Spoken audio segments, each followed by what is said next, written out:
Bathilda Bagshot was a British witch, magical historian, and the author of A History of Magic and approximately 10 other books. This is the life of Bathilda Bagshot. Bathilda Bagshot was born to the wizarding Bagshot family sometime in the early or mid 19th century. In the 1890s, Bagshot was already an adult living in her house in Godric's Hollow when Kendra Dumbledore moved there along with her young children Albus, Aberforth, and Arianda after her husband Percival was arrested and imprisoned in Azkaban. Bathilda tried to befriend Kendra after their arrival, but she was rebuffed. Within the next several years, Bathilda sent an owl to Albus Dumbledore, then a Hogwarts student, having been favorably impressed by his paper on transspecies transfiguration from his school journal Transfiguration Today. This initial contact led to her being an acquaintance with the rest of the Dumbledore family. At the time of Kendra's death, Bathilda was the only person in Godric's Hollow who was speaking terms with her. In the summer of 1899, after Albus Dumbledore graduated from Hogwarts, an orphan and head of the family, Bathilda's great-nephew, Geldrick Grindelwald, came to live with her, and she made a point of introducing Grindelwald to Albus. The two talented young men became friends. It is unknown how much or what Bathilda knew of her nephew's actions concerning Albus Fourth and Ariana Dumbledore, but she witnessed the fist fight that broke out between Dumbledore's brothers and Arianda, leading to her death. In 1947, Bathilda's work on wizarding history was published under the title A History of Magic by Little Red Books. It was presumably around this time she was authored her other works on magical history. She was deemed the most celebrated magical historian of the 20th century. Another thing to point out is Bathilda may have been a teacher at some point, possibly at Hogwarts, as Hermione Granger referred to her as Professor Bagshot when getting her work. In her older years, Bathilda was on close terms with Lily Potter and even spoke to the younger woman on the closeness between Geldrick Grindelwald and Dumbledore, though Lily remained somewhat skeptical given Bathilda's advancing age and possible insanity. Bathilda was also the only one to join the Potters during Harry Potter's birthday tea when he turned 1 year old.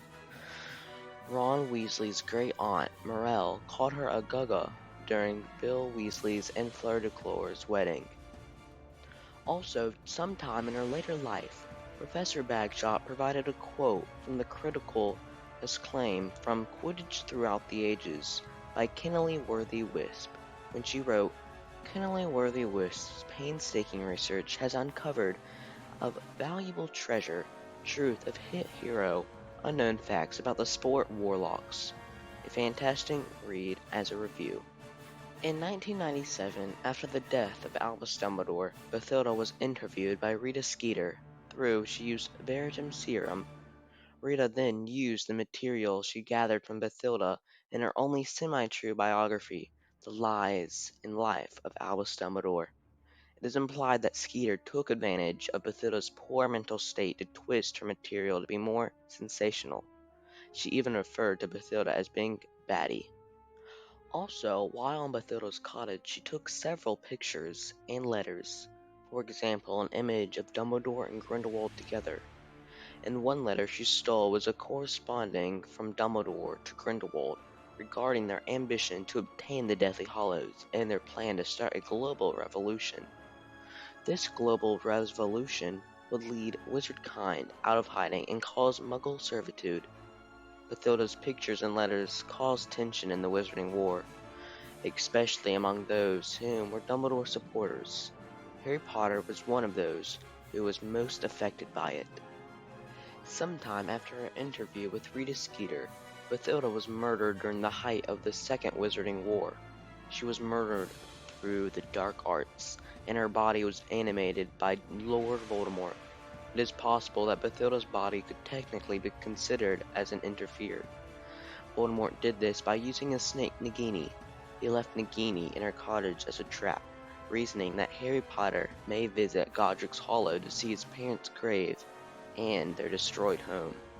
Since he was no longer at Hogwarts, and he had never been an opportunity to visit. On the following Christmas Eve, Hermione Granger and Harry did that, thinking that perhaps Dumbledore had left Godric Gryffindor's sword there for them to be able to destroy the Horcruxes they were hunting. The pair met the possessed woman and were also captured when Bathilda lured them into their home. After determining Harry's identity, Nagini leapt from Bathilda's body to attack him, leaving the old woman for good. The plan, however, failed, and Hermione and Harry escaped. Bathilda's body was later found, and her death by the dark magic was reported by Potterwatch. Thank you for watching. Please like, subscribe, and comment on what you would like to see on this channel. Thank you for watching.